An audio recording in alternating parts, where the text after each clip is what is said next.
Welcome back everyone, and in today's news, Cyberpunk receives a massive patch and Fortnite on Nintendo Switch gets major updates. Let's go. If you're a Call of Duty Warzone or Modern Warfare player, you'll be no stranger to the massive file sizes required to store the games. While it seems Activision has made some major optimizations causing significant decreases in the install size for the game, here's a look at some of the file size decreases you can expect. As you can see, some of the space saves are as big as 33 gigabytes.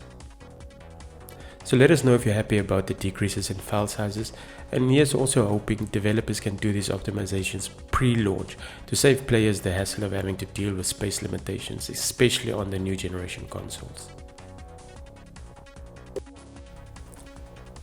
The latest patch for Cyberpunk 2077 is out, and it applies fixes for hundreds of bugs and issues.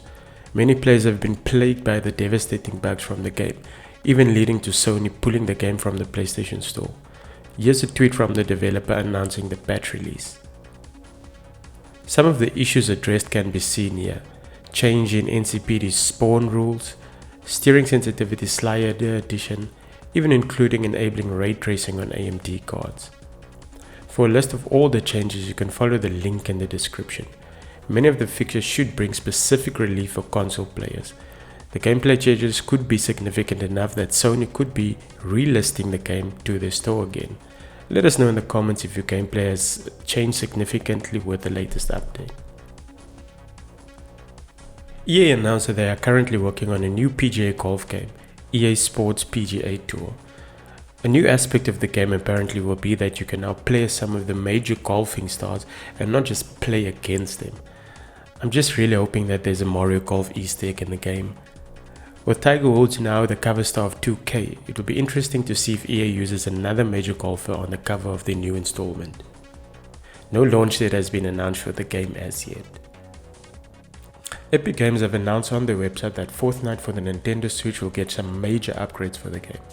These include an upgrade in resolution and a dynamic resolution that will prioritize more stable frame rates. The update launched yesterday, so be sure to update your game to enjoy these changes. Nearly 20 years after the release of Kingdom Hearts on the PlayStation, it's finally coming to PC.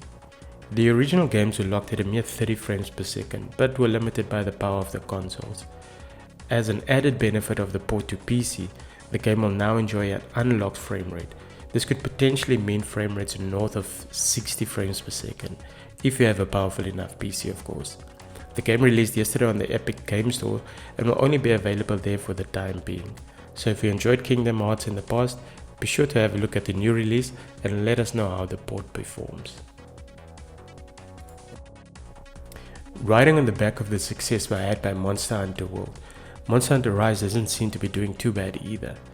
With 4 million copies sold within a week alone, the Nintendo Switch exclusive game is off to a great start. With a massive Switch player base, it's only expected that the game will sell many more copies. Announced a week ago, the Pikmin Mobile game has gone into early access in Singapore. For residents in Singapore who signed up on the Niantic website, will already have started testing an early version of the game.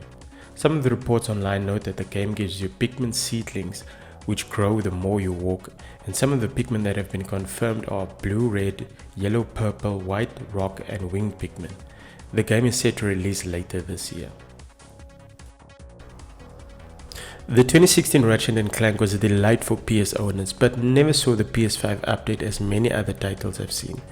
The developers have stated however that a PS5 patch is due in April and will add the much needed 4K 60 frames per second upgrade. And with the game being free on PlayStation's Playing at Home, now would be a great time to pick up the game and enjoy the upgrades in April if you own a PS5. So that's it for today guys, thank you for watching, and if you liked this video, please hit the like button and remember to subscribe for more up-to-date gaming news. See ya!